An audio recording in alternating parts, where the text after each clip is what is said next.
This might seem hard to believe, but right now, 300 million women across the planet are experiencing the same thing, a period. The monthly menstrual cycle that leads to the period is a reality most women on Earth will go through in their lives. But why is this cycle so universal? And what makes it a cycle in the first place? Men are from Mars, women are from Venus, and though we may share a planet and many other similarities, our bodies function in some majorly different ways. In this video, we'll take a look at some of those differences unique to women. Women between the ages of 12 and 50 years old undergo a monthly cycle in which their uterus prepares for pregnancy. It prepares for a fertilized egg to settle and grow into a baby. If pregnancy does not occur, the lining breaks down and is expelled from the uterus. This is known as menstruation. The menstrual cycle usually lasts about 28 days. During this period, women undergo drastic hormonal fluctuations as well as physical discomforts such as abdominal cramps, headaches, backaches, and general nausea. This has led to it being colloquially referred to as the curse. The first stage of the cycle is menstruation and occurs if the egg has not been fertilized. This lasts between 3 to 7 days and is more commonly known as a period.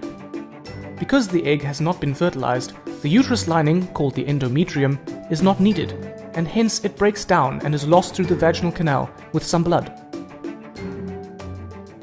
The next stage is known as ovulation, and is when the woman is most fertile. After menstruation, the lining of the uterus thickens up again in preparation for a fertilized egg, and inside the ovary, a follicle develops.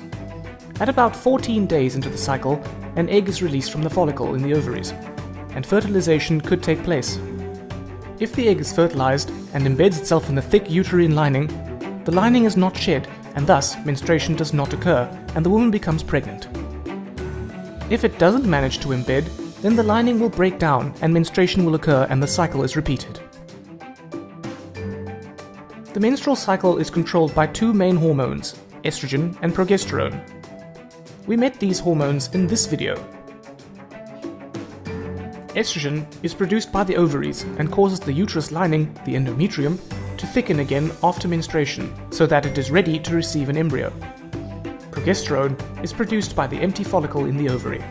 See how it is produced after the egg has been released and then drops off if the egg does not embed in the uterus or if the egg is unfertilized. But if the egg is fertilized and embeds, then progesterone levels stay high for the first 6.5 months of pregnancy. The follicle continues to produce it and a placenta is formed. So estrogen builds up the uterus lining and progesterone maintains it during the second half of the menstrual cycle. There are two other hormones also involved: the follicle stimulating hormone, or FSH, and the luteinizing hormone, or LH. Both FSH and LH are secreted by the pituitary gland. FSH causes the egg to mature in the ovary, and it also stimulates the ovaries to release estrogen. The estrogen then stops FSH being produced, so that only one egg matures in the cycle. LH causes the mature egg to be released from the ovary and stimulates the release of progesterone. You may want to browse the internet to learn more about these hormones. So from this video, you should now have a better understanding of how the menstrual cycle works, how the main hormones estrogen and progesterone control it, and how a woman's body is affected by these drastic changes.